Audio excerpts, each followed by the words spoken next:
Andrew Jackson. Published December the 15th, 2017. Special characters are denoted as follows. And. Beginning and ending single or double quotations. And. Left and right parentheses. An M dash. 3 consecutive periods. Andrew Jackson. March the 15th, 1767, June the 8th, 1845. Was an American soldier and statesman who served as the 7th President of the United States from 1829 to 1837. Before being elected to the presidency, Jackson gained fame as a general in the United States Army and served in both houses of Congress. As president, Jackson sought to advance the rights of the common man against a corrupt aristocracy and to preserve the Union. Born in the Waxhaws to Scotch-Irish migrants, Jackson became a frontier lawyer and married Rachel Donelson Robards. He served briefly in the U.S. House of Representatives and the U.S. Senate representing Tennessee. After resigning, he served as a justice on the Tennessee Supreme Court from 1798 until 1804. Jackson purchased a property later known as the Hermitage, and became a wealthy, slave-owning planter. In 1801, he was appointed colonel of the Tennessee militia and was elected its commander the following year. He led troops during the Creek War of 1813 to 1814, winning the Battle of Horseshoe Bend. The subsequent Treaty of Fort Jackson required the Creek surrender of vast lands in present-day Alabama and Georgia. Jackson won a decisive victory in the War of 1812 over the British at the Battle of New Orleans, making him a national hero. After the war, Jackson led U.S. forces in the First Seminole War, which caused the annexation of Florida from Spain. Jackson briefly served as Florida's first territorial governor before returning to the Senate. He ran for president in 1824, winning a plurality of the popular and electoral vote. As no candidate won an electoral majority, the House of Representatives elected John Quincy Adams in a contingent election. In reaction to the alleged corrupt bargain between Adams and Henry Clay and the ambitious agenda of President Adams, Jackson's supporters founded the Democratic Party. Jackson ran again in 1828, defeating Adams in a landslide. Jackson faced the threat of secession by South Carolina over the Tariff of Abominations. The crisis was diffused when the tariff was amended, and Jackson threatened the use of military force if South Carolina attempted to secede. Congress, led by Clay, tried to reauthorize the Second Bank of the United States. Jackson regarded the bank as a corrupt institution and vetoed the renewal of its charter.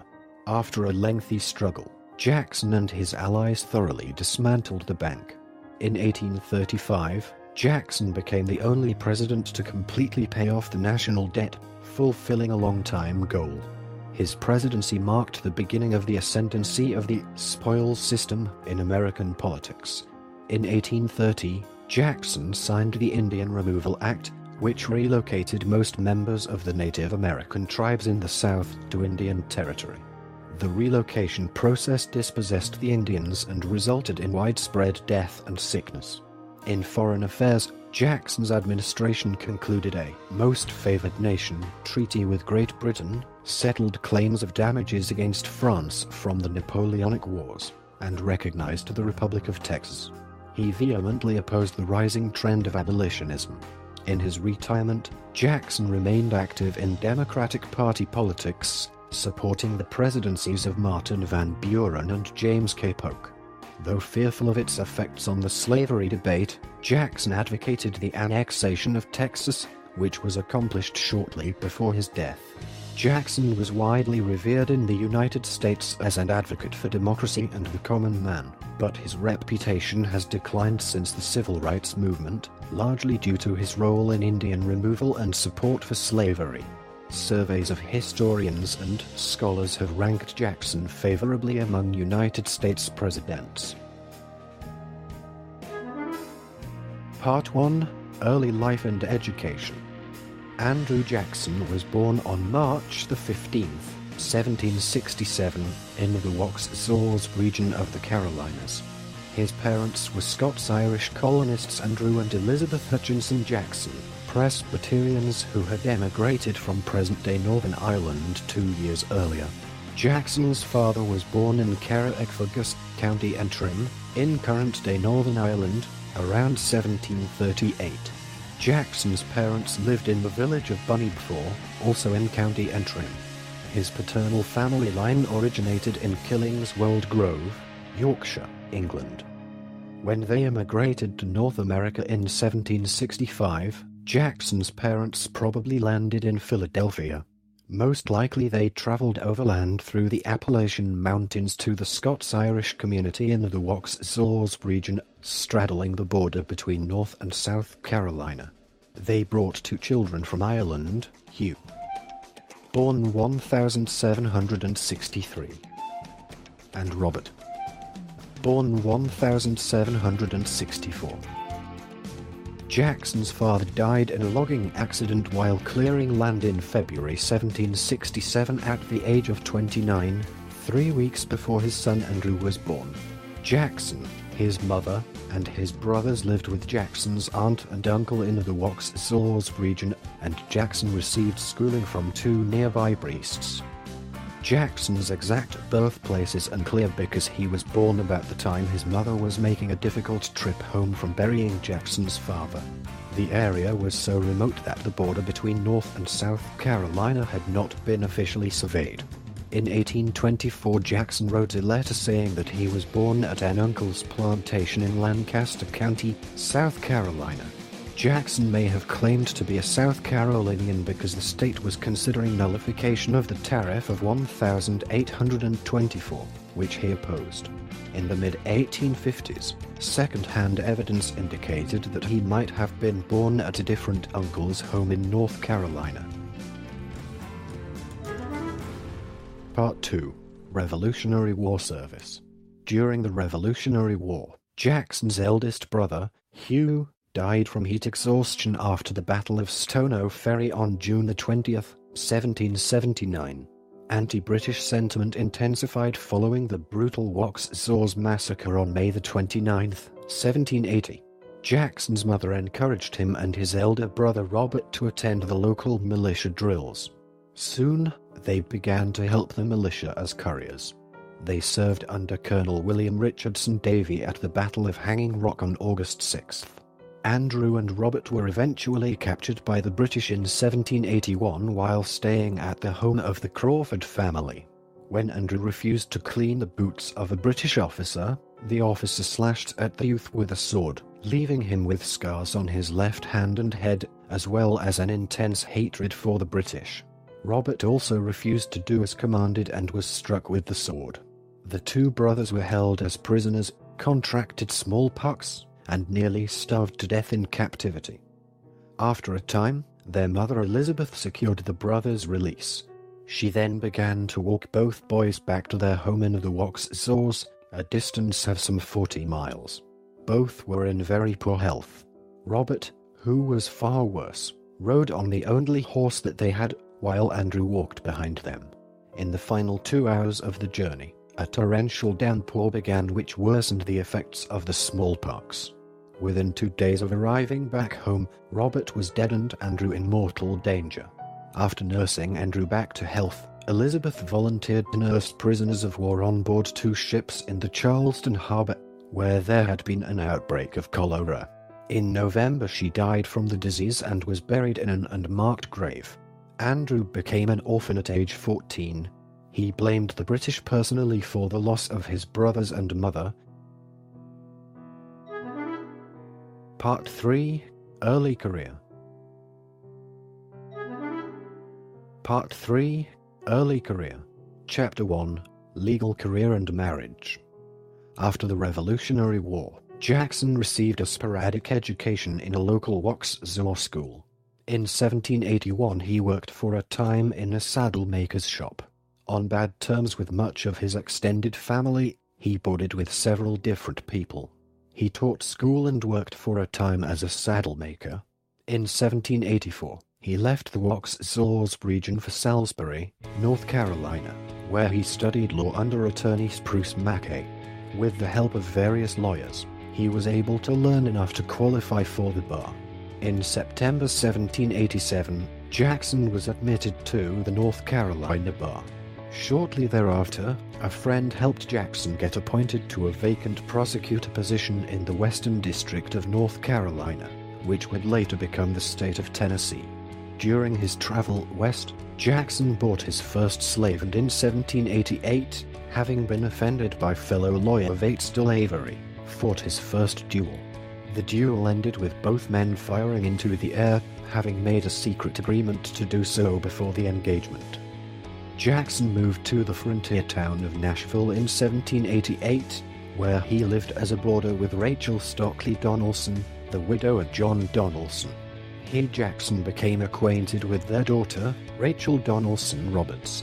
At the time, the younger Rachel was in an unhappy marriage with Captain Lewis Robards. He was subject to fits of jealous rage. The two were separated in 1790. According to Jackson, he married Rachel after hearing that Robards had obtained a divorce. However, the divorce had never been completed, making Rachel's marriage to Jackson beginner's and therefore invalid. After the divorce was officially completed, Rachel and Jackson remarried in 1794.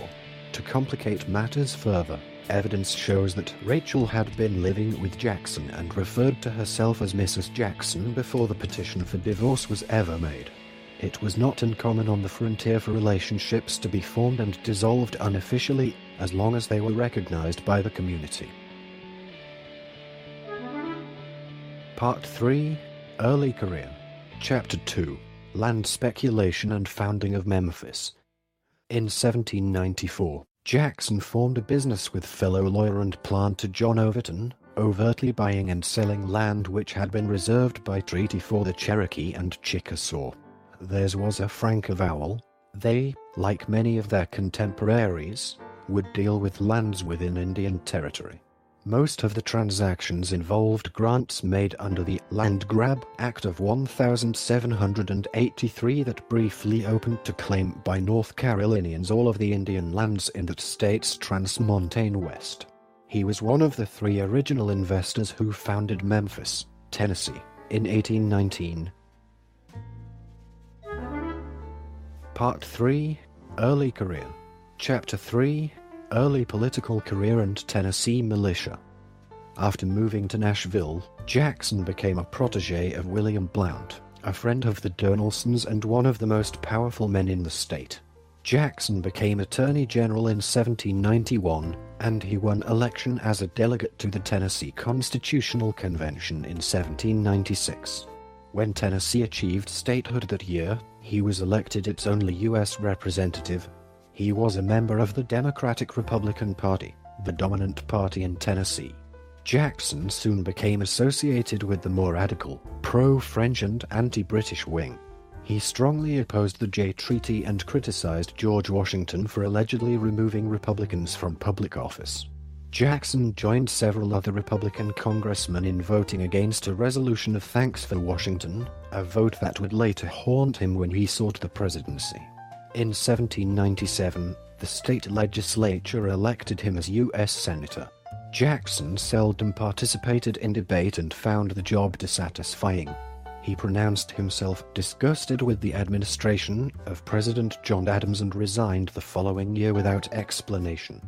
Upon returning home, with strong support from Western Tennessee, he was elected to serve as a judge of the Tennessee Supreme Court at an annual salary of $600. Jackson's service as a judge is generally viewed as a success and earned him a reputation for honesty and good decision-making. Jackson resigned the judgeship in 1804. His official reason for resigning was ill health. He had been suffering financially from poor land ventures, and so it is also possible that he wanted to return full-time to his business interests. After arriving in Tennessee, Jackson won the appointment of Judge Advocate of the Tennessee Militia. In 1802, while serving on the Tennessee Supreme Court, he declared his candidacy for Major General, or Commander, of the Tennessee Militia, a position voted on by the officers. At that time, Most men were members of the militia. The organizations, intended to be called up in case of conflict with Europeans or Indians, resembled large social clubs. Jackson saw it as a way to advance his stature. With strong support from Western Tennessee, he tied with John Sevier with 17 votes. Sevier was a popular Revolutionary War veteran and former governor, the recognized leader of politics in eastern Tennessee. On February 5th, Governor Archibald Roane broke the tie in Jackson's favor. Jackson had also presented Roane with evidence against Sevier of land fraud. Subsequently, in 1803, when Sevier announced his intention to regain the governorship, Roane released the evidence. Sevier insulted Jackson in public, and the two nearly fought a duel over the matter. Despite the charges leveled against Sevier, he defeated Roane and continued to serve as governor until 1809. Part 4. Planting Career and Controversy. In addition to his legal and political career, Jackson prospered as planter, slave owner, and merchant. He built a home and the first general store in Gallatin, Tennessee, in 1803. The next year, he acquired the Hermitage, a 640-acre, 259-hectare plantation in Davidson County, near Nashville. He later added 360 acres, 146 hectares, to the plantation, which eventually totaled 1,050 acres, 425 hectares. The primary crop was cotton, grown by slaves. Jackson began with 9, owned as many as 44 by 1,820, and later up to 150, making him among the planter elite. Jackson also co-owned with his son Andrew Jackson Jr. the Halcyon Plantation in Coahoma County, Mississippi, which housed 51 slaves at the time of his death. Throughout his lifetime, Jackson may have owned as many as 300 slaves. Men, women, and child slaves were owned by Jackson on 3 sections of the Hermitage plantation. Slaves lived in extended family units of between 5 and 10 persons and were quartered in 20 square feet, 1.9 square meters. Cabins made either of brick or logs. The size and quality of the Hermitage slave quarters exceeded the standards of his times. To help slaves acquire food, Jackson supplied them with guns, knives, and fishing equipment. At times he paid his slaves with monies and coins to trade in local markets. The Hermitage plantation was a profit-making enterprise. Jackson permitted slaves to be whipped to increase productivity or if he believed his slaves' offenses were severe enough. At various times he posted advertisements for fugitive slaves who had escaped from his plantation. For the standards of his times, Jackson was considered a humane slave owner who furnished his slaves food and housing, and he did not prohibit his female slaves from having children. The controversy surrounding his marriage to Rachel remained a sore point for Jackson, who deeply resented attacks on his wife's honor. By May 1806, Charles Dickinson, who, like Jackson, raced horses, had published an attack on Jackson in the local newspaper, and it resulted in a written challenge from Jackson to a duel. Since Dickinson was considered an expert shot, Jackson determined it would be best to let Dickinson turn and fire first. Hoping that his aim might be spoiled in his quickness, Jackson would wait and take careful aim at Dickinson. Dickinson did fire first, hitting Jackson in the chest. The bullet that struck Jackson was so close to his heart that it could not be removed. Under the rules of dueling, Dickinson had to remain still as Jackson took aim and shot and killed him. Jackson's behavior in the duel outraged men in Tennessee, who called it a brutal, cold-blooded killing and saddled Jackson with a reputation as a violent, vengeful man. He became a social outcast. After the Sevier affair and the duel, Jackson was looking for a way to salvage his reputation.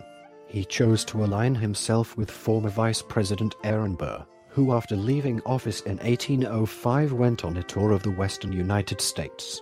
During that time he stayed for several days at the Hermitage. Burr's true intentions are not known with certainty. He seems to have been planning a military operation to conquer Spanish Florida and drive the Spanish from Texas. To many Westerners like Jackson, the promise seemed enticing. Western American settlers had long held bitter feelings towards the Spanish due to territorial disputes and the persistent failure of the Spanish to keep Indians living on their lands from raiding American settlements.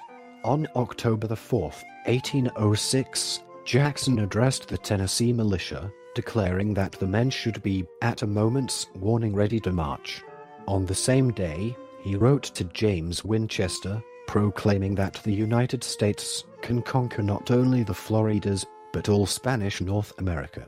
He continued, quote, "I have a hope, should there be a call, that at least 2,000 volunteers can be led into the field at a short notice.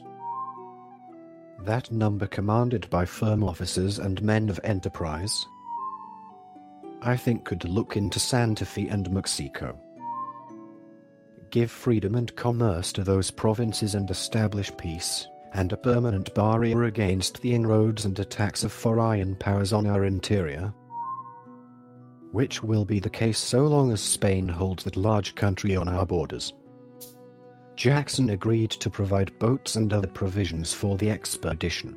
However, on November 10th, he learned from a military captain that Burr's plans apparently included seizure of New Orleans, then part of the Louisiana Territory of the United States, and incorporating it, along with lands won from the Spanish, into a new empire. He was further outraged when he learned from the same man of the involvement of Brigadier General James Wilkinson, whom he deeply disliked, in the plan. Jackson acted cautiously at first, but wrote letters to public officials, including President Thomas Jefferson, vaguely warning them about the scheme. In December, Jefferson, a political opponent of Burr, issued a proclamation declaring that a treasonous plot was underway in the West and calling for the arrest of the perpetrators. Jackson, safe from arrest because of his extensive paper trail, organized the militia. Burr was soon captured, and the men were sent home. Jackson traveled to Richmond, Virginia, to testify on Burr's behalf in trial. The defense team decided against placing him on the witness stand, fearing his remarks were too provocative. Burr was acquitted of treason, despite Jefferson's efforts to have him convicted.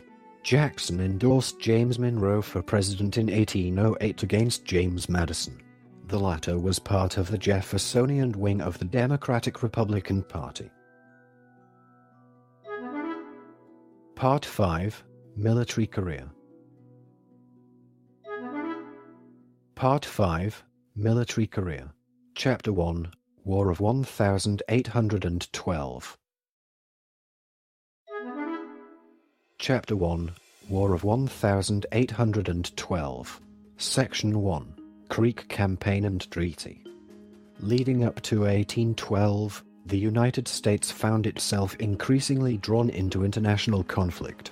Formal hostilities with Spain or France never materialized, but tensions with Britain increased for a number of reasons. Among these was the desire of many Americans for more land, particularly British Canada and Florida, the latter still controlled by Spain, Britain's European ally. On June 18, 1812, Congress officially declared war on the United Kingdom of Great Britain and Ireland, beginning the War of 1812. Jackson responded enthusiastically, sending a letter to Washington offering 2,500 volunteers. However, the men were not called up for many months. Biographer Robert V. Ramini claims that Jackson saw the apparent slight as payback by the Madison administration for his support of Burr and Monroe.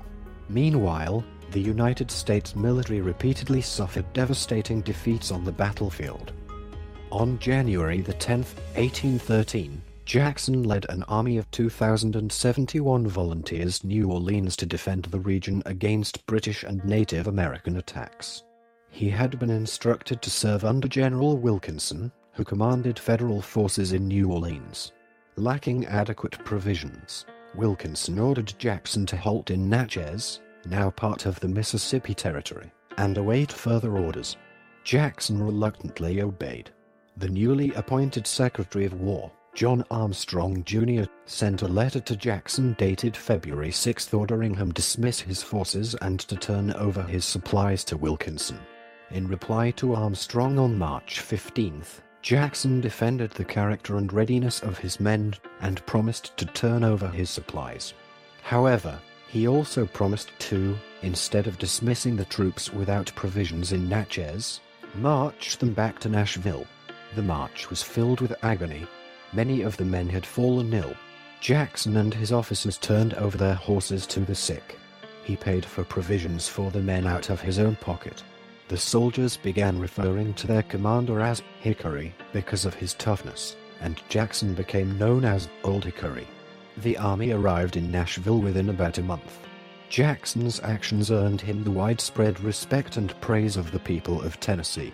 On June 14th, Jackson served as a second in a duel on behalf of his junior officer William Carroll against Jesse Benton.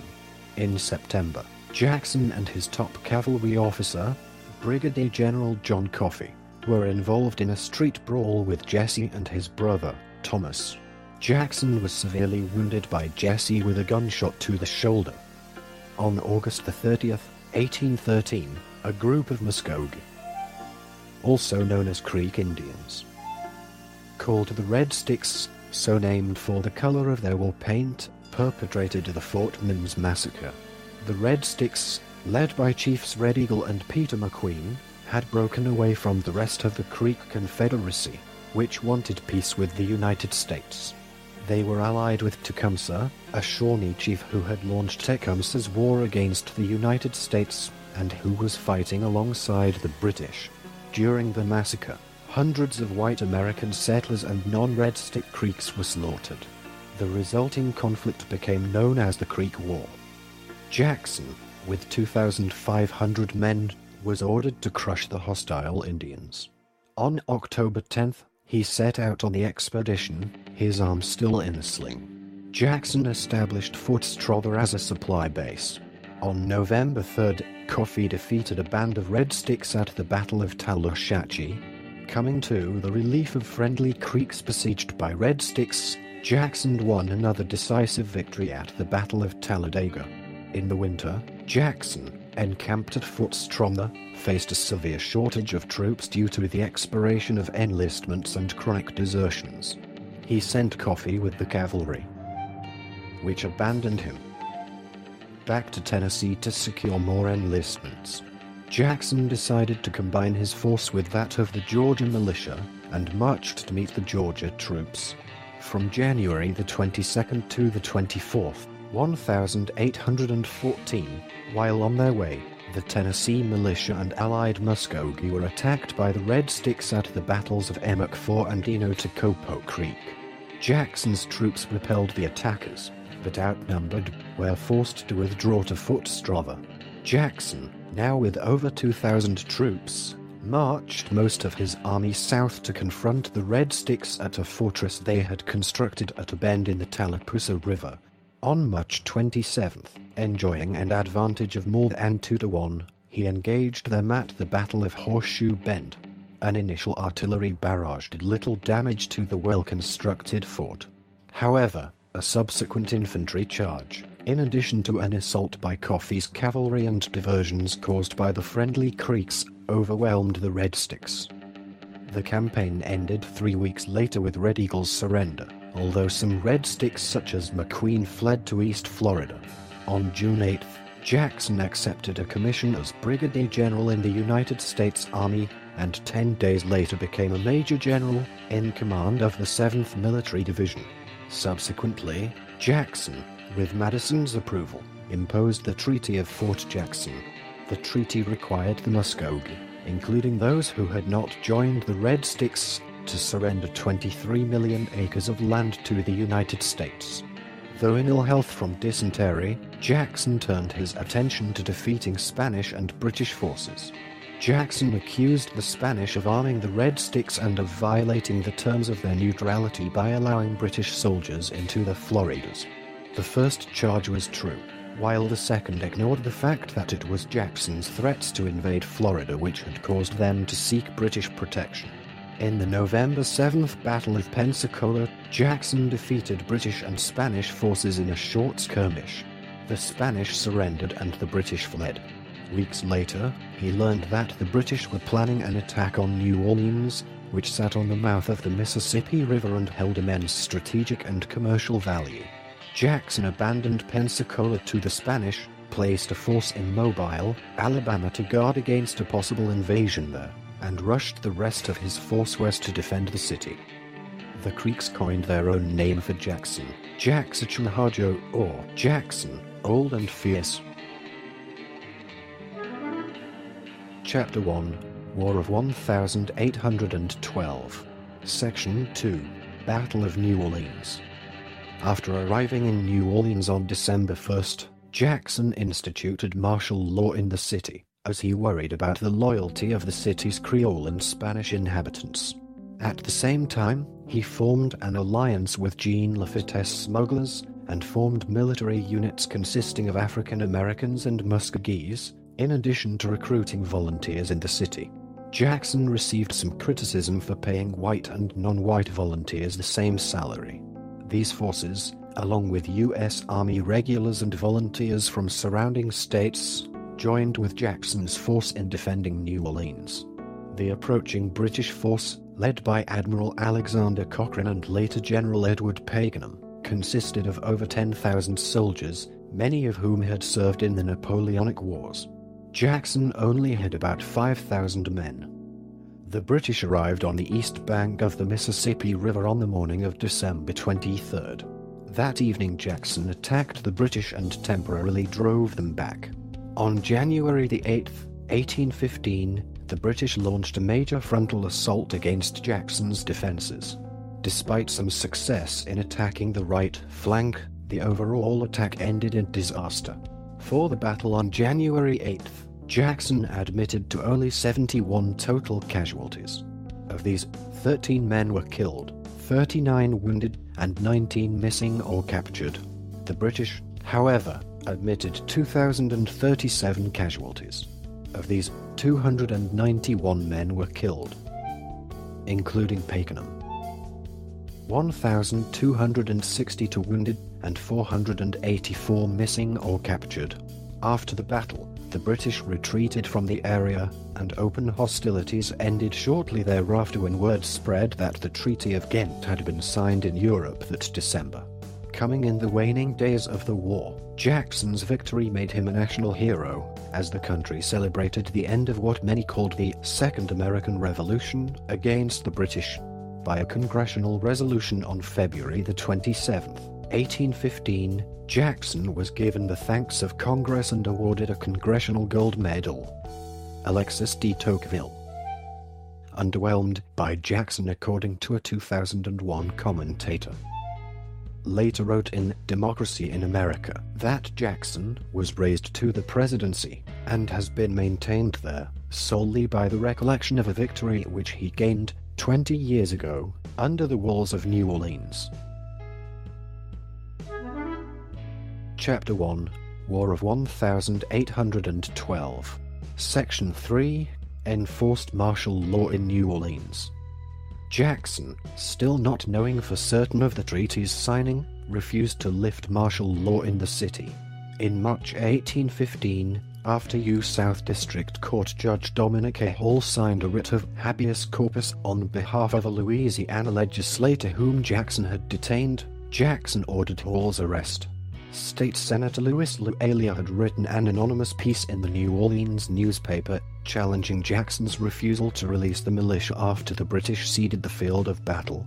Jackson did not relent his campaign of suppressing dissent until after ordering the arrest of a Louisiana legislator, a federal judge, and a lawyer, and after the intervention of State Judge Joshua Lewis. Lewis was simultaneously serving under Jackson in the militia, and also had signed a writ of habeas corpus against Jackson, his commanding officer, seeking Judge Hall's release. Civilian authorities in New Orleans had reason to fear Jackson. He summarily ordered the execution of 6 members of the militia who had attempted to leave. Their deaths were not revealed until the coffin handbills were circulated during his 1828 presidential campaign. Part 5. Military Career. Chapter 2. First Seminole War. Following the war, Jackson remained in command of army forces on the southern border of the U.S. He conducted official business from the Hermitage. He signed treaties with the Cherokee and Chickasaw, which gained for the United States large parts of Tennessee and Kentucky. The treaty with the Chickasaw, finally agreed to later in the year, is commonly known as the Jackson Purchase. Several Native American tribes, which became known as the Seminole, straddled the border between the U.S. and Florida. The Seminole, in alliance with escaped slaves, frequently raided Georgia settlements before retreating back into Florida. These skirmishes continually escalated, and the conflict is now known as the First Seminole War. In 1816, Jackson led a detachment into Florida which destroyed the Negro Fort, a community of escaped slaves and their descendants. Jackson was ordered by President James Monroe in December 1817 to lead a campaign in Georgia against the Seminole and Creek Indians. Jackson was also charged with preventing Spanish Florida from becoming a refuge for runaway slaves, after Spain promised freedom to fugitive slaves. Critics later alleged that Jackson exceeded orders in his Florida actions. His orders from President Monroe were to terminate the conflict. Jackson believed the best way to do this was to seize Florida from Spain once and for all. Before departing, Jackson wrote to Monroe, "Let it be signified to me through any channel that the possession of the Floridas would be desirable to the United States, and in 60 days it will be accomplished." Jackson invaded Florida on March 15, 1818, capturing Pensacola. He crushed Seminole and Spanish resistance in the region and captured 2 British agents, Robert Ambrister and Alexander Arbuthnot, who had been working with the Seminole. After a brief trial, Jackson executed both of the men, causing a diplomatic incident with the British. Jackson's actions polarized Monroe's cabinet, some of whom argued that Jackson had gone against Monroe's orders and violated the Constitution, since the United States had not declared war upon Spain. Yet Jackson was defended by Secretary of State John Quincy Adams.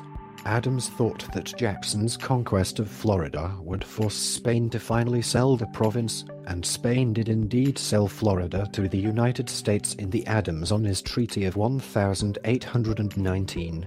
A congressional investigation exonerated Jackson, but Jackson was deeply angered by the criticism he received, particularly from Speaker of the House Henry Clay. After the ratification of the Adams-Onís Treaty in 1821, Jackson briefly served as the territorial governor of Florida before returning to Tennessee. Part 6. Presidential Aspirations. Part 6. Presidential Aspirations. Chapter 1. Election of 1824. After returning to Tennessee, Jackson turned down an offer to run for governor of his home state, but accepted John Overton's plan to have the legislature nominate him for president. Jackson had come to detest Secretary of the Treasury William H. Crawford, who had been the most vocal critic of Jackson in Monroe's cabinet, and he hoped to prevent Tennessee's electoral votes from going to Crawford. Yet Jackson's nomination garnered a welcoming response even outside of Tennessee, as many Americans appreciated Jackson's attacks on banks. The Panic of 1819 had devastated the fortunes of many, and banks and politicians seen as supportive of banks were particularly unpopular. With his growing political viability, Jackson emerged as one of the 5 major presidential candidates, along with Crawford, Secretary of State Adams, Speaker of the House Henry Clay, and Secretary of War John C. Calhoun. During the era of good feelings, the Federalist Party had faded away, and all 5 presidential contenders were members of the Democratic-Republican Party. Jackson's campaign promoted him as a defender of the common people, as well as the one candidate who could rise above sectional divisions. On the major issues of the day, most prominently the tariff, Jackson expressed centrist beliefs, and opponents accused him of obfuscating his positions. At the forefront of Jackson's campaign was combating corruption, which had increased during the Monroe administration. Jackson vowed to restore honesty in government and to scale back its excesses. In 1823, Jackson reluctantly allowed his name to be placed in contention for one of Tennessee's U.S. Senate seats, and the legislature narrowly elected him. His return, after 24 years, 11 months, 3 days out of office, marks the second longest gap in service to the chamber in history. Democratic-Republican presidential nominees had historically been chosen by informal congressional nominating caucuses, but this method had become unpopular. In 1824, most of the Democratic Republicans in Congress boycotted the caucus. Those who attended backed Crawford for president and Albert Gallatin for vice president.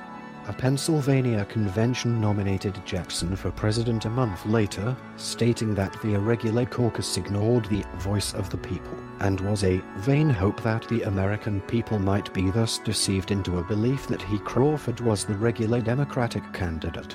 Gallatin criticized Jackson as an honest man and the idol of the worshippers of military glory, but from incapacity, military habits, and habitual disregard of laws and constitutional provisions, altogether unfit for the office.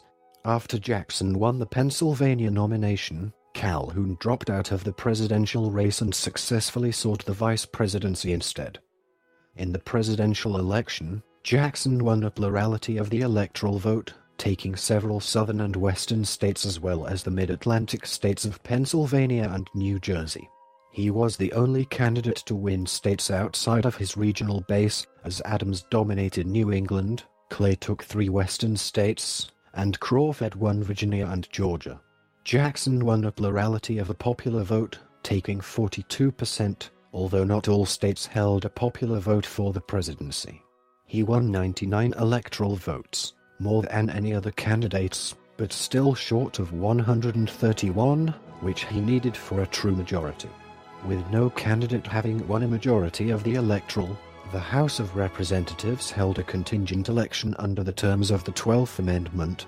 The amendment specifies that only the top 3 electoral vote winners are eligible to be elected by the House, so Clay was eliminated from contention.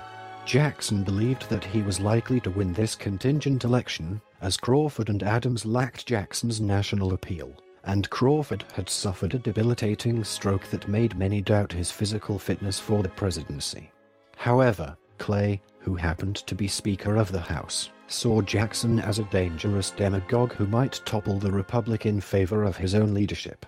He threw his support behind Adams, who shared Clay's support for federally funded internal improvements such as roads and canals. With Clay's backing, Adams won the contingent election on the first ballot. Furious supporters of Jackson accused Clay and Adams of having reached a corrupt bargain after Adams appointed Clay as his Secretary of State. After the election, Jackson resigned his Senate seat and returned to Tennessee. Part 6. Presidential Aspirations. Chapter 2. Election of 1828 and Death of Rachel Jackson.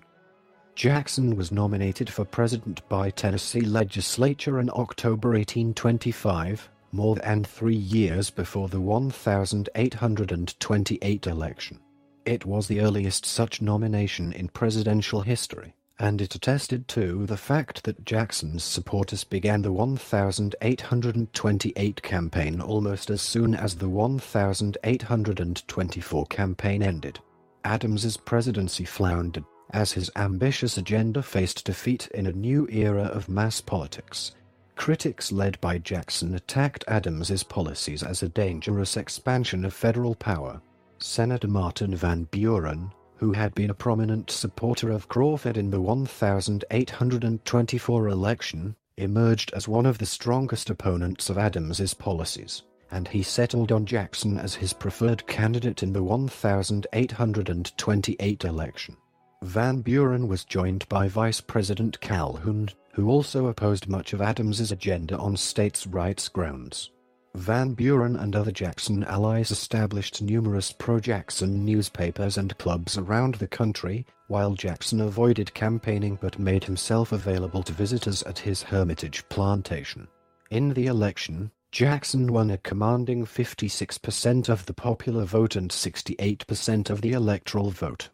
The election marked the definitive end of the one-party era of good feelings, as Jackson's supporters coalesced into the Democratic Party and Adams's followers became known as the National Republicans. The campaign was very much a personal one. As was the custom at the time, neither candidate personally campaigned, but their political followers organized many campaign events. Both candidates were rhetorically attacked in the press. Jackson was strongly attacked as a slave trader who bought and sold slaves and moved them about in defiance of higher standards of slaveholder behavior. A series of pamphlets known as the Coffin Handbills were published to attack Jackson. One revealed that he had ordered the execution of 6 soldiers at New Orleans. Another accused him of engaging in cannibalism by eating the bodies of American Indians killed in battle, while still another labeled his mother a common prostitute and stated that Jackson's father was a mulatto man. Rachel Jackson was also a frequent target of attacks, and was widely accused of bigamy, a reference to the controversial situation of her marriage with Jackson. Jackson's campaigners fired back by claiming that while serving as minister to Russia, Adams had procured a young girl to serve as a prostitute for Emperor Alexander I. They also stated that Adams had a billiard table in the White House and that he had charged the government for it. Rachel had been under extreme stress during the election and often struggled while Jackson was away. She began experiencing significant physical stress during the election season. Jackson described her symptoms as excruciating pain in the left shoulder, arm, and breast. After struggling for 3 days, Rachel finally died of a heart attack on December the 22nd, 1828, 3 weeks after her husband's victory in the election, which began on October 31st and ended on December 2nd, and 10 weeks before Jackson took office as president. A distraught Jackson had to be pulled from her so the undertaker could prepare the body. He felt that the accusations from Adams's supporters had hastened her death and never forgave him. Rachel was buried at the Hermitage on Christmas Eve. May God Almighty forgive her murderers, Jackson swore at her funeral. I never can. Part 7, Presidency 1829 to 1837. Jackson's name has been associated with Jacksonian democracy, or the shift and expansion of democracy with the passing of some political power from established elites to ordinary voters based in political parties. The age of Jackson shaped the national agenda and American politics. Jackson's philosophy as president was similar to that of Thomas Jefferson, advocating Republican values held by the Revolutionary War generation. Jackson took a moral tone, with the belief that agrarian sympathies and a limited view of states' rights and the federal government would produce less corruption. He feared that moneyed and business interests would corrupt Republican values. When South Carolina opposed the tariff law, he took a strong line in favor of nationalism and against secession. Jackson believed that the president's authority was derived from the people, and that public officials should obey their will or resign. Jackson chose Martin Van Buren of New York as Secretary of State, John Eaton of Tennessee as Secretary of War, Samuel D. Ingham of Pennsylvania as Secretary of Treasury, John Branch of North Carolina as Secretary of Navy, John M. Berrien of Georgia as Attorney General, and William T. Barry of Kentucky as Postmaster General. Jackson's first choice of cabinet proved to be unsuccessful, full of bitter partisanship and gossip. Part 7, Presidency 1829 to 1837. Chapter 1, Inauguration. On March the 4th, 1829, Andrew Jackson became the first United States president-elect to take the oath of office on the east portico of the U.S. Capitol. In his inaugural speech, Jackson promised to respect the sovereign powers of states and the constitutional limits of the presidency. He also promised to pursue reform by removing power from unfaithful or incompetent hands. At the conclusion of the ceremony, Jackson invited the public to the White House, where his supporters held a raucous party. Thousands of spectators overwhelmed the White House staff, and minor damage was caused to fixtures and furnishings. Jackson's populism earned him the nickname King Mob. Part 7, Presidency 1829–1837. Chapter 2, Petticoat Affair. Jackson devoted a considerable amount of his presidential time during his early years in office responding to what came to be known as the Petticoat Affair, or Eaton Affair. Washington gossip circulated among Jackson's cabinet members and their wives, including Calhoun's wife Floride Calhoun, concerning Secretary of War Eaton and his wife Peggy Eaton. Salacious rumors held that Peggy, as a barmaid in her father's tavern, had been sexually promiscuous or had even been a prostitute. Controversy also ensued because Peggy had married soon after her previous husband's death, and it was alleged that she and her husband had engaged in an adulterous affair while her previous husband was still living. Petticoat politics emerged when the wives of cabinet members, led by Mrs. Calhoun, refused to socialize with the Eatons. Allowing a prostitute in the official family was of course unthinkable. But Jackson refused to believe the rumors, telling his cabinet that she is as chaste as a virgin. Jackson believed that dishonorable people were the rumormongers, who in essence questioned and dishonored Jackson himself by, in attempting to drive the Eatons out, daring to tell him who he could and could not have in his cabinet. Jackson was also reminded of the attacks that were made against his wife. These memories increased his dedication to defending Peggy Eaton. Meanwhile, the cabinet wives insisted that the interests and honor of all American women was at stake. They believed a responsible woman should never accord a man sexual favors without the assurance that went with marriage. A woman who broke that code was dishonorable and unacceptable. Historian Daniel Walker Howe notes that this was the feminist spirit that in the next decade shaped the women's rights movement. Secretary of State Martin Van Buren, a widower, was already forming a coalition against Calhoun. He could now see his main chance to strike hard. He took the side of Jackson and Eaton. In the spring of 1831, Jackson, at Van Buren's suggestion, demanded the resignations of all of the cabinet members except Barry. Van Buren himself resigned to avoid the appearance of bias. In 1832, Jackson nominated Van Buren to be minister to England. Calhoun blocked the nomination with a tie-breaking vote against it, claiming the defeated nomination would kill him, sir, kill dead. He will never kick, sir, never kick. Van Buren, however, fully recovered and played a leading role in the Jackson's unofficial kitchen cabinet. The kitchen cabinet emerged as an unofficial group of advisors to the president. Its existence was partially rooted in Jackson's difficulties with his official cabinet, even after the purging. Part 7, Presidency 1829–1837. Chapter 3, Indian Removal Policy. Throughout his 8 years in office, Jackson made about 70 treaties with Native American tribes both in the South and the Northwest. Jackson's presidency marked a new era in Indian Anglo-American relations, initiating a policy of Indian removal. Jackson himself sometimes participated in the treaty negotiating process with various Indian tribes, though other times he left the negotiations to his subordinates. The southern tribes included the Choctaw, Creek, Chickasaw, Seminole, and the Cherokee. The northwest tribes include the Chippewa, Ottawa, and the Potawatomi. Relations between Indians and Americans increasingly grew tense and sometimes violent as a result of territorial conflicts.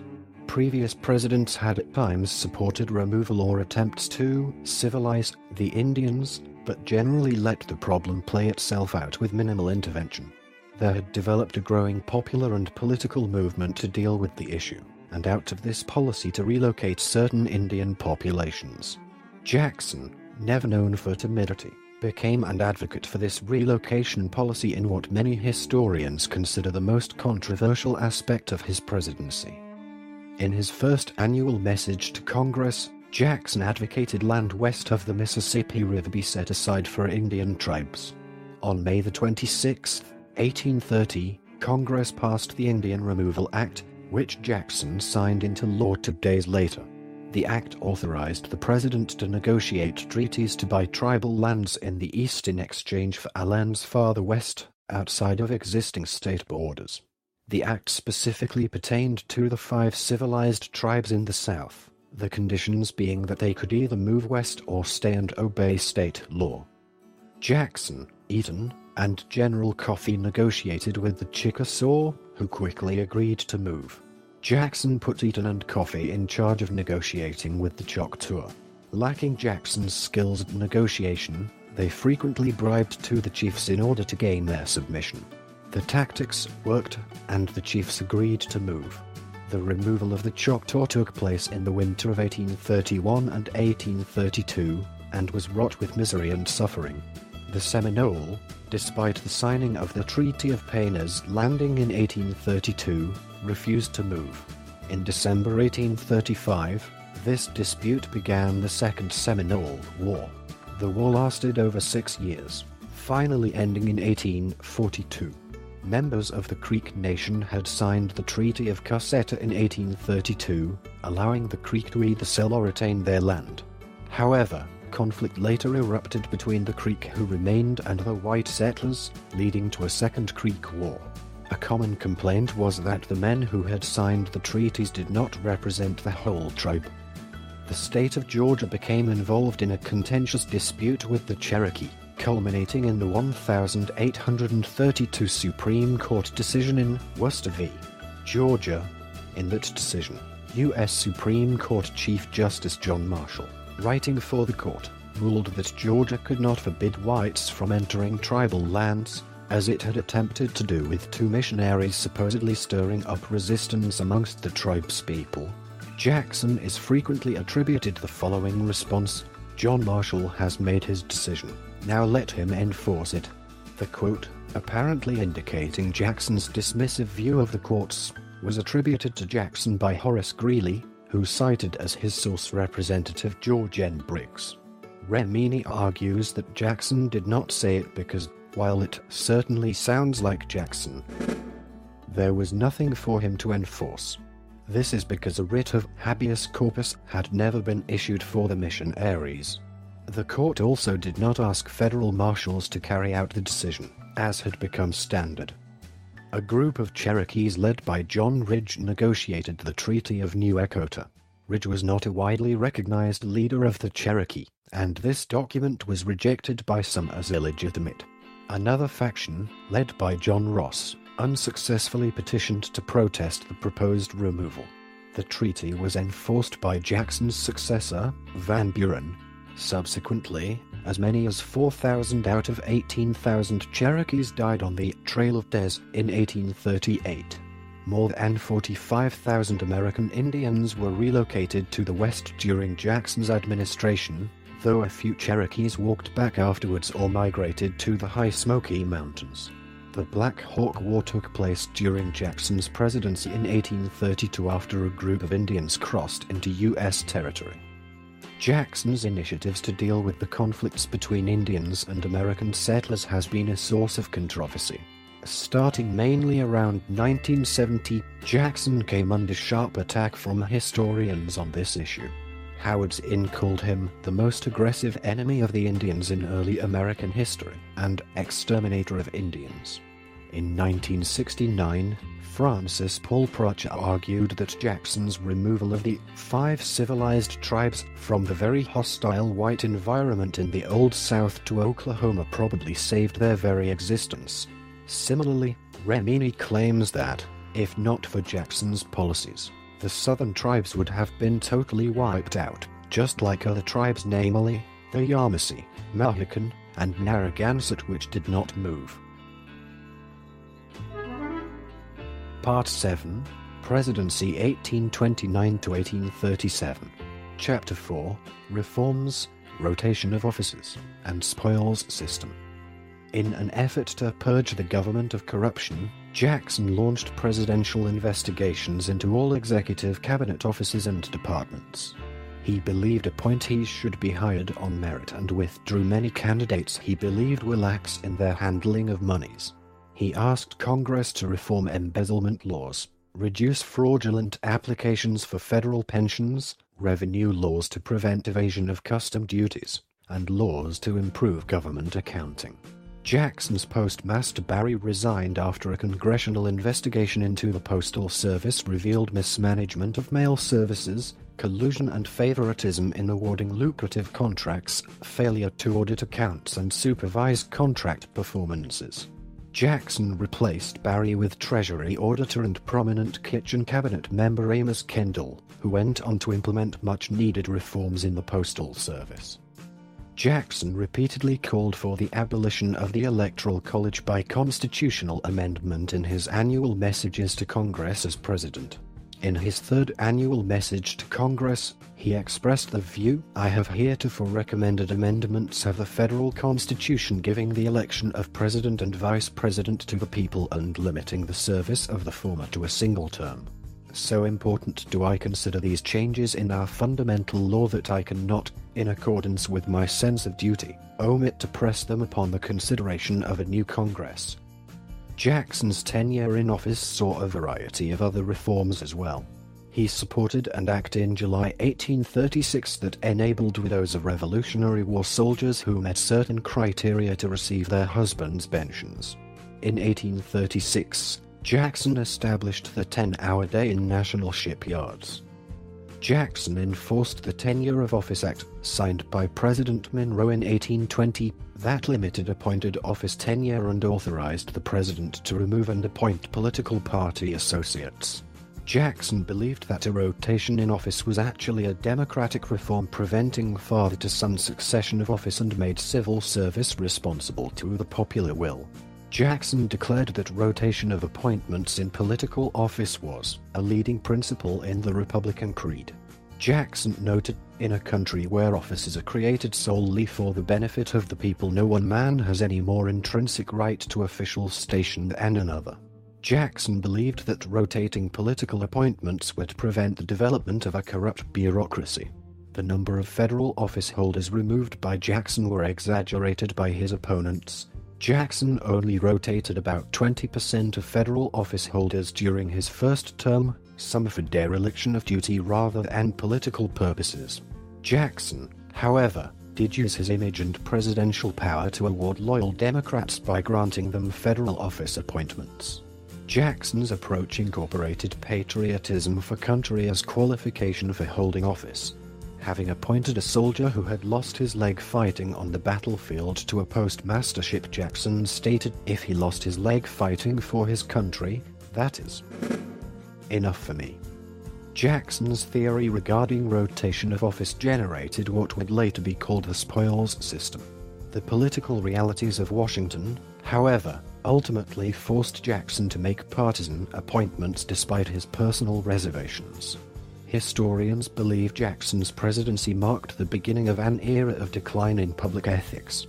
Supervision of bureaus and departments whose operations were outside of Washington, such as the New York Customs House, the Postal Service, the Departments of Navy and War, and the Bureau of Indian Affairs, whose budget had increased enormously in the previous 2 decades, proved to be difficult. Remini claims that because friendship, politics, and geography constituted the president's total criteria for appointments, most of his appointments were predictably substandard. Part 7, Presidency 1829 to 1837. Chapter 5, Nullification Crisis. In 1828, Congress had approved the Tariff of Abominations, which set the tariff at an historically high rate. Southern planters, who sold their cotton on the world market, strongly opposed this tariff, which they saw as favoring northern interests. The issue nonetheless came to a head during Jackson's presidency, resulting in the nullification crisis, in which South Carolina threatened disunion. The South Carolina Exposition and Protest of 1828, secretly written by Calhoun, asserted that their state had the right to nullify, declare void, the tariff legislation of 1828. Although Jackson sympathized with the South in the tariff debate, he also vigorously supported a strong union with effective powers for the central government.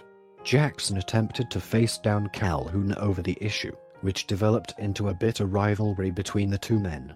One incident came at the April 13th, 1830, Jefferson Day dinner, involving after-dinner toasts. Robert Hayne began by toasting to the Union of the States and the sovereignty of the states. Jackson then rose, and in a booming voice added, "Our federal union, it must be preserved," a clear challenge to Calhoun. Calhoun clarified his position by responding, "The Union, next to our liberty, the most dear." In May 1830, Jackson discovered that Calhoun had asked President Monroe to censure then-General Jackson for his invasion of Spanish Florida in 1818 while Calhoun was serving as Secretary of War.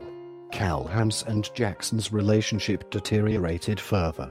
By February 1831, the break between Calhoun and Jackson was final.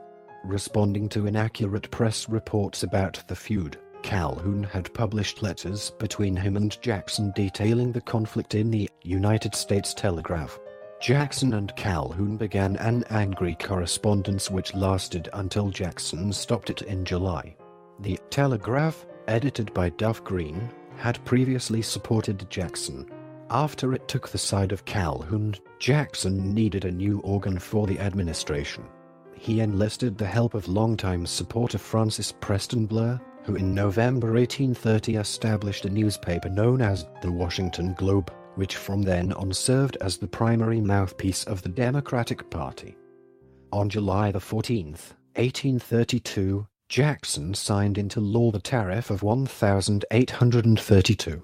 It was designed to placate the nullifiers by lowering tariff rates, but the nullifiers in South Carolina remained unsatisfied. On November 24th, the South Carolina legislature officially nullified both the Tariff of 1832 and the Tariff of 1828. In response, Jackson sent U.S. Navy warships to Charleston Harbor and threatened to hang any man who worked to support nullification or secession. On December 28th, 1832, with less than 2 months remaining in his term, Calhoun resigned as vice president to become a U.S. Senator for South Carolina.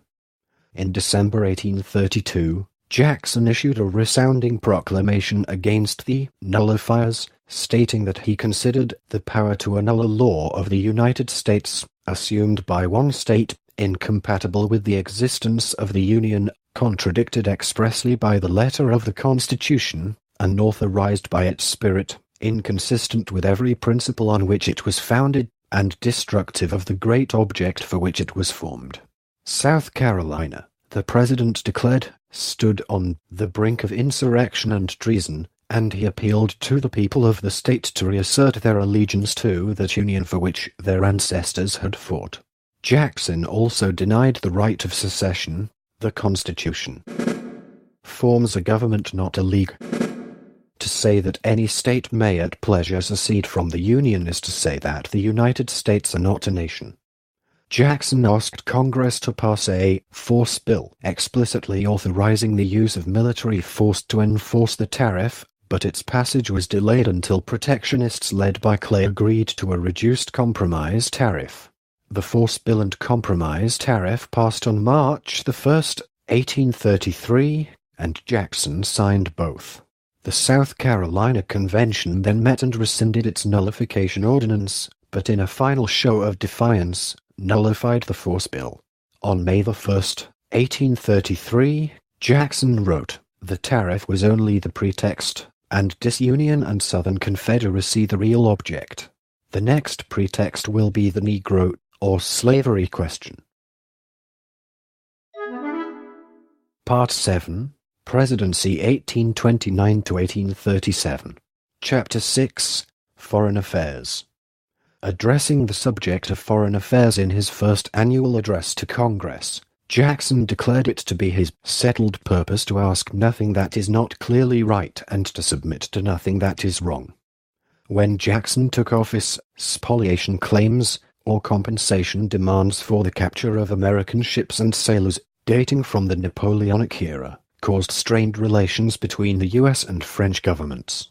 The French Navy had captured and sent American ships to Spanish ports while holding their crews captive, forcing them to labor without any charges or judicial rules. According to Secretary of State Martin Van Buren, relations between the U.S. and France were hopeless. Jackson's minister to France, William C. Rives, through diplomacy was able to convince the French government to sign a reparations treaty on July 4, 1831, that would award the U.S. $25 million in damages. The French government became delinquent in payment due to internal financial and political difficulties. The French King Louis-Philippe I and his ministers blamed the French Chamber of Deputies. By 1834, the non-payment of reparations by the French government drew Jackson's ire and he became impatient. In his December 1834 State of the Union address, Jackson sternly reprimanded the French government for non-payment, stating the federal government was wholly disappointed by the French and demanded Congress authorize trade reprisals against France. Feeling insulted by Jackson's words, the French people demanded an apology. In his December 1835 State of the Union address, Jackson refused to apologize, stating he had a good opinion of the French people and his intentions were peaceful. Jackson described in lengthy and minute detail the history of events surrounding the treaty and his belief that the French government was purposely stalling payment. The French government accepted Jackson's statements as sincere, and in February 1836, American reparations were paid. In addition to France, the Jackson administration successfully settled spoliation claims with Denmark, Portugal, and Spain. Jackson's State Department was active and successful at making trade agreements with Russia, Spain, Turkey, Great Britain, and Siam. Under the Treaty of Great Britain, American trade was reopened in the West Indies. The trade agreement with Siam was America's first treaty between the United States and an Asiatic country. As a result, American exports increased 75% while imports increased 250%. Jackson's attempt to purchase Texas from Mexico for $5 million failed. The charge d'affaires in Mexico, Colonel Anthony Butler, suggested that the U.S. take Texas over militarily, but Jackson refused. Butler was later replaced toward the end of Jackson's presidency. In 1835, the Texas Revolution began when pro-slavery American settlers in Texas fought the Mexican government for Texan independence. By May 1836, they had routed the Mexican military, establishing an independent Republic of Texas. The new Texas government legalized slavery and demanded recognition from President Jackson and annexation into the United States. However, Jackson was hesitant in recognizing Texas, unconvinced that the new republic could maintain independence from Mexico, and not wanting to make Texas an anti-slavery issue during the 1836 election. The strategy worked. The Democratic Party and national loyalties were held intact, and Van Buren was elected president. Jackson formally recognized the Republic of Texas, nominating Alcée Louis LaBranche as charge d'affaires on the last full day of his presidency, March 3, 1837. Jackson was unsuccessful in opening trade with China and Japan. He was unsuccessful at thwarting Great Britain's presence and power in South America. Part 7, Presidency 1829–1837. Chapter 7, Bank Veto and Election of 1832. The 1832 presidential election demonstrated the rapid development and organization of political parties during this time period. The Democratic Party's first national convention, held in Baltimore, nominated Jackson's choice for vice president, Van Buren. The National Republican Party, who had held their first convention in Baltimore earlier in December 1831, nominated Henry Clay, now a senator from Kentucky, and John Sargent of Pennsylvania. The anti-Masonic Party, which had earlier held its convention also in Baltimore in September 1831, nominated William Wirt of Maryland and Amos Ellmaker of Pennsylvania. Both Jackson and Clay were Masons. In 1816, the Second Bank of the United States was chartered by President James Madison to restore the United States economy devastated by the War of 1812. Monroe had appointed Nicholas Biddle as the bank's executive. Clay hoped to make the bank an issue in the election, so as to accuse Jackson of going beyond his powers if he vetoed the bill. In January 1832, Biddle submitted to Congress a renewal of the bank's charter 4 years before the original 20-year charter was to end. Biddle's re-charter bill passed the Senate on June 11 and the House on July 3, 1832. Jackson believed that bank was a fundamentally corrupt monopoly. Its stock was mostly held by foreigners, he insisted, and it exerted an unfair amount of control over the political system. He vetoed the bill on July 10. Jackson used the issue to promote his democratic values, believing the bank was being run exclusively for the wealthy. Jackson stated the bank made the rich richer and the potent more powerful. He accused it of making loans with the intent of influencing elections. The National Republican Party immediately made Jackson's veto of the bank a political issue. Jackson's political opponents castigated the veto as the very slang of the leveler and demagogue, claiming Jackson was using class warfare to gain support from the common man. Jackson, however, managed to successfully portray his veto as a defense of the common man against governmental tyranny. Clay proved to be no match to Jackson's ability to resonate with the people and the Democratic Party's strong political networks. Democratic newspapers, parades, barbecues, and rallies increased Jackson's popularity. At Biddle's direction, the bank poured thousands of dollars into a campaign to defeat Jackson, seemingly confirming Jackson's view that it interfered in the political process. Jackson himself made numerous popular public appearances on his return trip from Tennessee to Washington, D.C. Jackson won the election decisively by a landslide, receiving 54% of the popular vote and 219 electoral votes. Clay received 37% of the popular vote and 49 electoral votes. Wirt received only 8% of the popular vote and 7 electoral votes, while the anti-Masonic Party folded. Jackson believed the solid victory was a popular mandate for his veto of the bank's re-charter and his continued warfare on the bank's control over the national economy. Part 7, Presidency 1829–1837. Chapter 8, Removal of Deposits and Censure.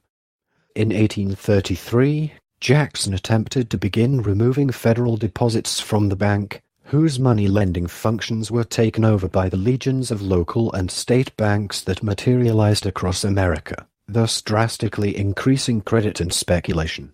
Jackson's moves were greatly controversial. He removed his moderately pro-bank Treasury Secretary Lewis McLean, having him serve instead as Secretary of State, replacing Edward Livingston. He replaced McLean with William J. Duane. However, in September he fired Duane for refusing to remove the deposits. He replaced him with Attorney General Roger B. Taney, a strong opponent of the bank. Under Taney, the deposits began to be removed. Biddle responded by stockpiling the bank's reserves and contracting credit, thus causing interest rates to rise and bringing about a financial panic. Intended to force Jackson into a compromise, the move backfired, increasing anti-bank sentiment. In 1834, those who opposed Jackson's expansion of executive power united and formed the Whig Party, calling Jackson King Andrew I, and named their party after the English Whigs who opposed 18th-century British monarchy. A movement emerged among Whigs in the Senate to censure Jackson. The censure was a political maneuver spearheaded by Jackson rival Senator Henry Clay, which served only to perpetuate the animosity between him and Jackson. Jackson called Clay reckless and as full of fury as a drunken man in a brothel. On March 28, the Senate voted to censure Jackson 26-20. It also rejected Taney as Treasury Secretary. Finally, on January 16, 1837, when the Jacksonians had a majority in the Senate, the censure was expunged after years of effort by Jackson's supporters. The expunction movement was led by Thomas Hart Benton, who, despite the brawl years earlier, had become an ardent supporter of the president. In 1836, in response to increased land speculation, Jackson issued the Specie Circular, an executive order that required buyers of government lands to pay in specie, gold or silver coins. The result was high demand for specie, which many banks could not meet in exchange for their notes, causing the Panic of 1837.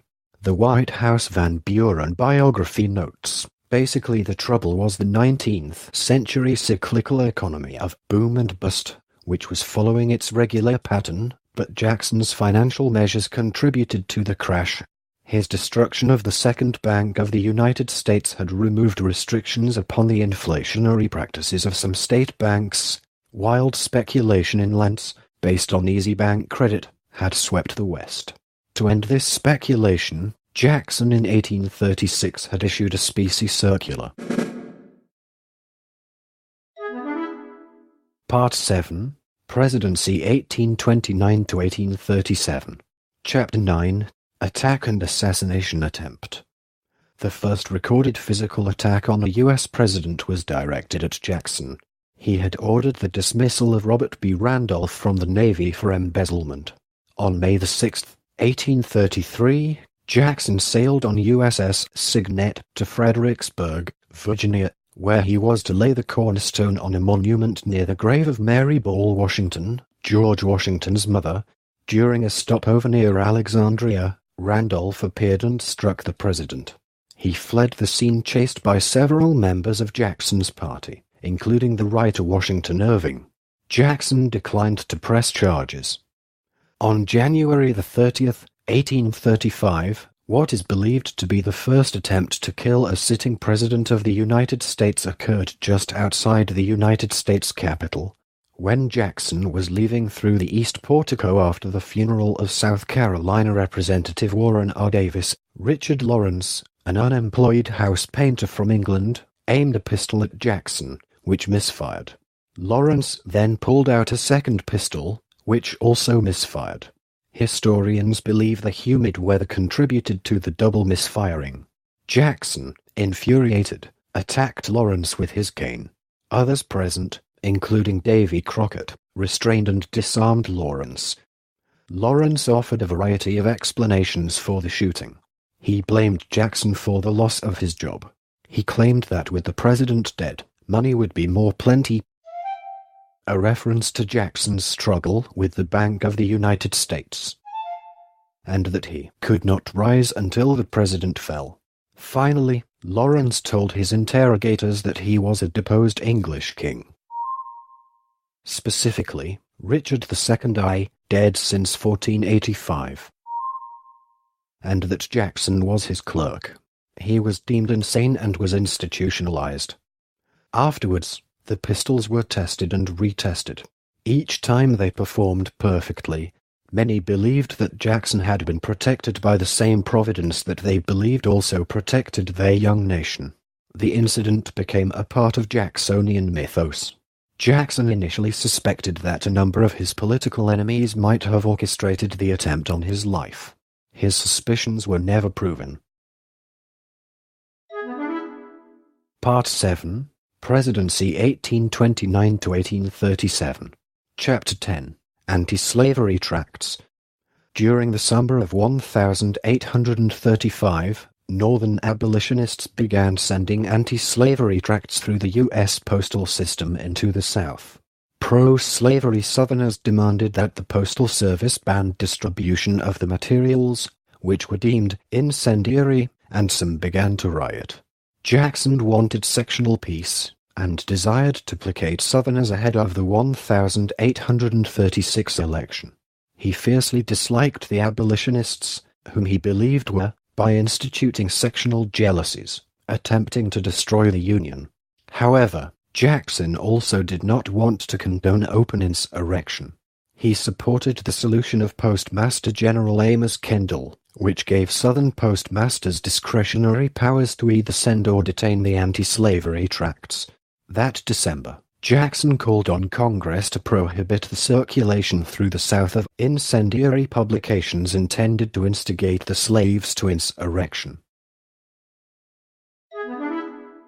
Part 7, Presidency 1829–1837. Chapter 11, U.S. Exploring Expedition. Jackson initially opposed any federal exploratory scientific expeditions during his first term in office. The last scientific federally funded expeditions took place from 1817 to 1823, led by Stephen H. Harriman on the Red River of the North. Jackson's predecessor, President Adams, attempted to launch a scientific oceanic exploration in 1828, but Congress was unwilling to fund the effort. When Jackson assumed office in 1829, he pocketed Adams' expedition plans. However, wanting to establish his presidential legacy, similar to Jefferson and the Lewis and Clark expedition, Jackson finally sponsored scientific exploration during his second term. On May 18, 1836, Jackson signed a law creating and funding the Oceanic United States Exploring Expedition. Jackson put Secretary of Navy Marlon Dickerson in charge to assemble suitable ships, officers, and scientific staff for the expedition, with a planned launch before Jackson's term of office expired. Dickerson, however, proved unfit for the task. Preparations stalled and the expedition was not launched until 1838, during the presidency of Van Buren. One brig ship, the United States ship Porpoise 1836-6, later used in the expedition, having been laid down, built, and commissioned by Secretary Dickerson in May 1836, circumnavigated the world, explored and mapped the Southern Ocean, confirming the existence of the Antarctica continent. Part 7, Presidency 1829–1837. Chapter 12, Panic of 1837. The national economy following the withdrawal of the remaining funds from the bank was booming, and the federal government, through duty revenues and sale of public lands, was able to pay all bills. On January 1, 1835, Jackson paid off the entire national debt, the only time in U.S. history that has been accomplished. The objective had been reached in part through Jackson's reforms aimed at eliminating the misuse of funds and through his veto of legislation he'd deemed extravagant. However, reckless speculation in land and railroads caused the Panic of 1837. Contributing factors included Jackson's veto of the Second National Bank Renewal Charter in 1832 and subsequent transfer of federal monies to state banks in 1833 that caused Western banks to relax their lending standards. Two other Jacksonian acts in 1836 contributed to the Panic of 1837, the Specie Circular, which mandated Western lands only be purchased by money backed by gold and silver, and the Deposit and Distribution Act, which transferred federal monies from Eastern to Western state banks and in turn led to a speculation frenzy by banks. Jackson's Specie Circular, albeit designed to reduce speculation and stabilize the economy, left many investors unable to afford to pay loans backed by gold and silver. The same year there was a downturn in Great Britain's economy that stopped investment in the United States. As a result, the U.S. economy went into a depression, banks became insolvent, the national debt, previously paid off, increased, business failures rose, cotton prices dropped, and unemployment dramatically increased. The depression that followed lasted for 4 years until 1841, when the economy began to rebound. Part 7, Presidency 1829–1837. Chapter 13, Administration and Cabinet. Part 7, Presidency 1829–1837. Chapter 14, Judicial Appointments. Jackson appointed 6 justices to the Supreme Court of the United States. Most were undistinguished. His first appointee, John McLean, had been nominated in Barry's place after Barry had agreed to become Postmaster General. McLean turned Whig and forever schemed to win the presidency. His next 2 appointees, Henry Baldwin and James Murwain, disagreed with Jackson on some points but were viewed poorly even by Jackson's enemies. In reward for his services, Jackson nominated Taney to the court to fill a vacancy in January 1835, but the nomination failed to win Senate approval. Chief Justice Marshall died in 1835, leaving 2 vacancies on the court. Jackson nominated Taney for Chief Justice and Philip Pendleton Barber for Associate Justice. Both were confirmed by the new Senate. Taney served as Chief Justice until 1864, presiding over a court that upheld many of the precedents set by the Marshall Court. On the last full day of his presidency, Jackson nominated John Cateran, who was confirmed. Part 7, Presidency 1829 to 1837. Chapter 15, States admitted to the Union. 2 new states were admitted into the Union during Jackson's presidency: Arkansas, June 15, 1836, and Michigan, January 26, 1837. Both states increased Democratic power in Congress and helped Van Buren win the presidency in 1836. Part 8, Later Life and Death. After serving 2 terms as president, Jackson retired to the Hermitage in 1837 and immediately began putting that in order, as it had been poorly managed in his absence by his adopted son, Andrew Jr. Although he suffered ill health, Jackson remained highly influential in both national and state politics. He was a firm advocate of the federal union of the states and rejected any talk of secession, insisting, "I will die with the Union." Blamed for causing the Panic of 1837, he was unpopular in his early retirement. Jackson continued to denounce the perfidy and treachery of banks and urged his successor, Van Buren, to repudiate the specie circular as president. As a solution to the panic, he supported an independent treasury system, which was designed to hold the money balances of the government in the form of gold or silver and would be restricted from printing paper money so as to prevent further inflation. However, a coalition of conservative Democrats and Whigs opposed the bill, and it was not passed until 1840. During the delay, no effective remedy had been implemented for the Depression. Van Buren grew deeply unpopular. A unified Whig party nominated popular war hero William Henry Harrison and former Jacksonian John Tyler in the 1840 presidential election. The Whigs' campaign style in many ways mimicked that of the Democrats during Jackson's campaigns. They depicted Van Buren as an aristocrat who did not care for the concerns of ordinary Americans, while glorifying Harrison's military record and portraying him as a man of the people. Jackson campaigned heavily for Van Buren in Tennessee.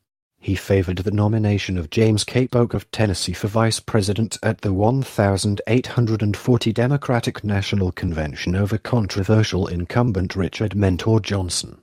However, no nominee was chosen, and the party chose to leave the decision up to individual state electors. Harrison won the election, and the Whigs captured majorities in both houses of Congress. "The democracy of the United States has been shamefully beaten," Jackson wrote to Van Buren, "but I trust, not conquered." However, Harrison died only a month into his term, and was replaced by Tyler. Jackson was encouraged because Tyler had a strong independent streak and was not bound by party lines. Sure enough, Tyler quickly incurred the wrath of the Whigs in 1841 when he vetoed 2 Whig-sponsored bills to establish a new national bank, bringing satisfaction to Jackson and other Democrats. After the second veto, Tyler's entire cabinet, with the exception of Daniel Webster, resigned. Jackson strongly favored the annexation of Texas, a feat he had been unable to accomplish during his own presidency. While Jackson still feared that annexation would stir up anti-slavery sentiment, his belief that the British would use Texas as a base to threaten the United States overrode his other concerns. He also insisted that Texas was part of the Louisiana Purchase and therefore rightfully belonged to the United States.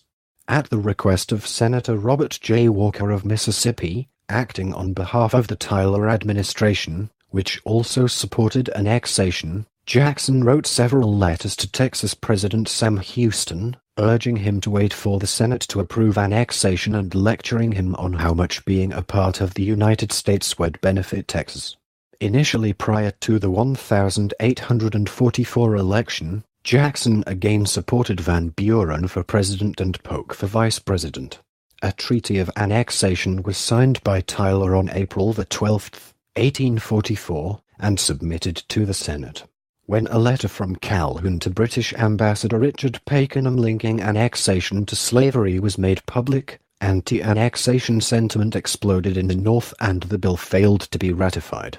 Van Buren was moved into writing the Hamlet letter, opposing annexation. This effectively extinguished any support that Van Buren might previously have enjoyed in the South. The Whig nominee, Henry Clay, also opposed annexation, and Jackson recognized the need for the Democrats to nominate a candidate who supported it and could therefore gain the support of the South. If the plan failed, Jackson warned, Texas would not join the Union and would potentially fall victim to a Mexican invasion supported by the British. Jackson met with Polk, Robert Armstrong, and Andrew Jackson Donelson in his study. He then pointed directly at a startled Polk, telling him that, as a man from the Southwest and a supporter of annexation, he would be the perfect candidate. Polk called the scheme utterly abortive, but agreed to go along with it. At the 1844 Democratic National Convention, Polk emerged as the party's nominee after Van Buren failed to win the required two-thirds majority of delegates. George M. Dallas was selected for vice president. Jackson convinced Tyler to drop his plans of running for re-election as an independent by promising, as Tyler requested, to welcome the president and his allies back into the Democratic Party and by instructing Blair to stop criticizing the president. Polk won the election, defeating Clay. A bill of annexation was finally signed by Tyler on March 1, 1845. Jackson died at his plantation on June 8, 1845, at the age of 78, of chronic tuberculosis, drop C, and heart failure. According to a newspaper account from the Boone Lick Times, he fainted whilst being removed from his chair to the bed. But he subsequently revived. General Jackson died at the Hermitage at 6:00 p.m. on Sunday the 8th instant. When the messenger finally came, the old soldier, patriot and Christian, was looking out for his approach. He is gone, but his memory lives, and will continue to live. In his will, Jackson left his entire estate to his adopted son, Andrew Jackson Jr., except for specifically enumerated items that were left to various friends and other family members. Part 9. Personal Life. Part 9. Personal Life. Chapter 1. Family. Jackson had 3 adopted sons: Theodore, an Indian about whom little is known; Andrew Jackson Jr., the son of Rachel's brother Seven Donelson; and Lynn Coyer, a Creek Indian orphan adopted by Jackson after the Battle of Tallushatchee. Lynn Coyer died of tuberculosis on July 1, 1828, at the age of 16. The Jacksons also acted as guardians for 8 other children. John Samuel Donelson, Daniel Smith Donelson, and Andrew Jackson Donelson were the sons of Rachel's brother Samuel Donelson, who died in 1804. Andrew Jackson Hutchings was Rachel's orphaned grandnephew.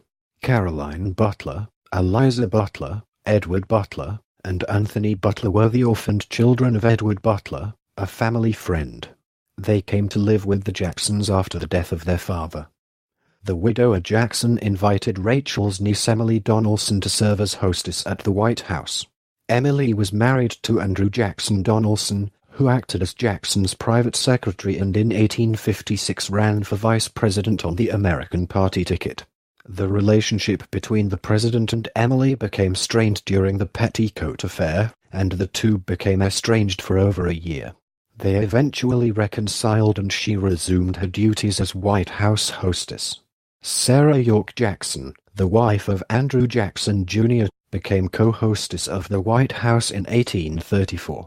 It was the only time in history when two women simultaneously acted as unofficial First Lady. Sarah took over all hostess duties after Emily died from tuberculosis in 1836. Jackson used Rip Raps as a retreat. Part 9. Personal Life. Chapter 2. Temperament.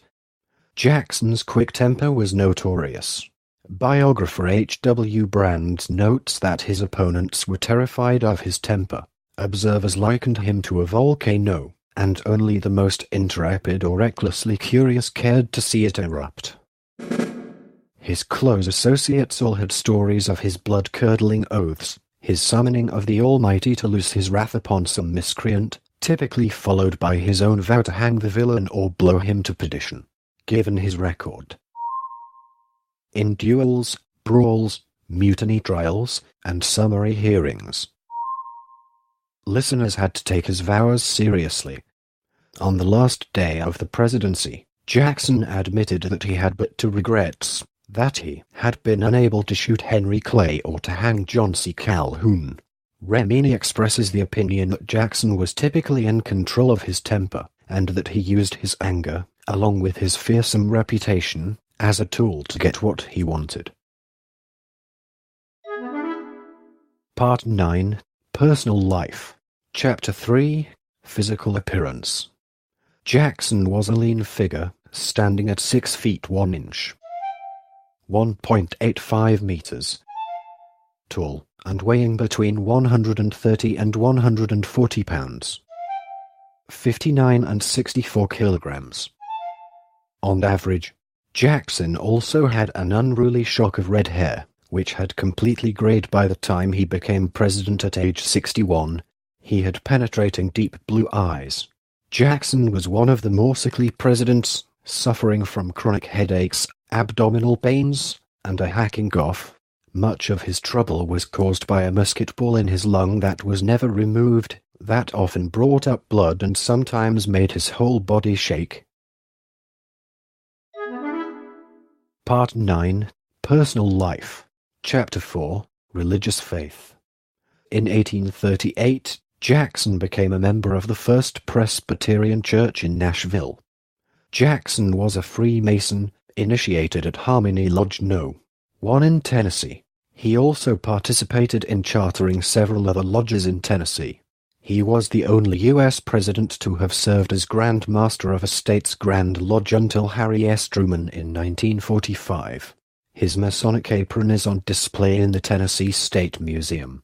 An obelisk and bronze Masonic plaque decorate his tomb at the Hermitage. Part 10. Legacy and Memory. Part 10. Legacy and Memory. Chapter 1. Historical Reputation. Jackson remains one of the most studied and controversial figures in American history. Historian Charles Grier Sellers says, Andrew Jackson's masterful personality was enough by itself to make him one of the most controversial figures ever to stride across the American stage. He was always a fierce partisan, with many friends and many enemies. He has been lauded as the champion of the common man, while criticized for his treatment of Indians and for other matters. According to early biographer James Parton, quote, Andrew Jackson, I am given to understand, was a patriot and a traitor. He was one of the greatest generals, and wholly ignorant of the art of war. A brilliant writer, elegant, eloquent, without being able to compose a correct sentence or spell words of 4 syllables.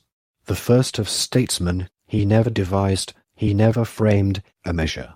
He was the most candid of men, and was capable of the most profound dissimulation. A most law-defying, law-obeying citizen. A stickler for discipline, He never hesitated to disobey his superior, a democratic autocrat, an urbane savage, an atrocious saint. Jackson was criticized by his contemporary Alexis de Tocqueville in Democracy in America for flattering the dominant ideas of his time, including the mistrust over the federal power, for sometimes enforcing his view by force and disrespect towards the institutions and the law. Alexis de Tocqueville. Brands observes that Jackson's reputation declined after the mid-20th century as his actions towards Indians and African Americans received new attention. After the Civil Rights Movement, Brand writes, his unrepentant ownership of slaves marked him as one to be censured rather than praised. Further, by the turn of the present 21st century, it was scarcely an exaggeration to say that the one thing American school children learned about Jackson was that he was the author of the Trail of Tears. On a more favorable note, Remini argues that Jacksonian democracy stretches the concept of democracy about as far as it can go and still remain workable. As such, it has inspired much of the dynamic and dramatic events of the 19th and 20th centuries in American history. Populism, progressivism, the new and fair deals, and the programs of the New Frontier and Great Society. Jackson has long been honored, along with Thomas Jefferson, in the Jefferson-Jackson Day fundraising dinners. Each year, the dinner has been held by state Democratic Party organizations to honor the two men whom the party regards as its founders. However, due to the fact that both Jefferson and Jackson were slave owners, as well as Jackson's Indian removal policies, many state party organizations have renamed the dinners. Part 10. Legacy and Memory. Chapter 2. Portrayal on Bank Notes and Stamps. Jackson has appeared on U.S. bank notes as far back as 1869 and extending into the 21st century. His image has appeared on the $5, $10, $20 and $10,000 note. Most recently, his image appears on the U.S. $20 Federal Reserve note, Series 2004-2006, with a redesigned, larger portrait.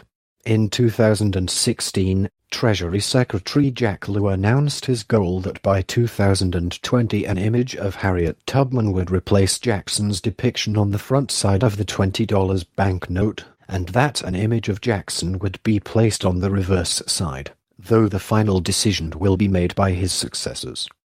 Jackson has appeared on several postage stamps. He first appeared on an 1,863 2-cent stamp, which is commonly referred to by collectors as the Black Jack due to the large portraiture of Jackson on its face printed in pitch black. During the American Civil War, the Confederate government also issued two Confederate postage stamps bearing Jackson's portrait, one a 2-cent red stamp and the other a 2-cent green stamp, both issued in 1863. Part 10. Legacy and Memory. Chapter 3. Memorials. Numerous counties and cities are named after him, including the city of Jacksonville in Florida and North Carolina, the city of Jackson in Louisiana, Michigan, Mississippi, Missouri, and Tennessee, Jackson County in Florida, Illinois, Mississippi, Missouri, Ohio, and Oregon, and Jackson Parish in Louisiana. Memorials to Jackson include a set of 4 identical equestrian statues by the sculptor Clark Mills, in Lafayette Square, Washington, D.C., in Jackson Square, New Orleans, in Nashville on the grounds of the Tennessee State Capitol, and in Jacksonville, Florida. Other equestrian statues of Jackson have been erected elsewhere, as in the State Capitol grounds in Raleigh, North Carolina. That statue controversially identifies him as one of the presidents North Carolina gave the nation, and he is featured alongside James Polk and Andrew Johnson, both U.S. presidents born in North Carolina. There is a bust of Andrew Jackson in Plaza Ferdinand V. II in Pensacola, Florida, where he became the first governor of the Florida Territory in 1821. Part 10. Legacy and Memory. Chapter 4. Popular Culture Depictions.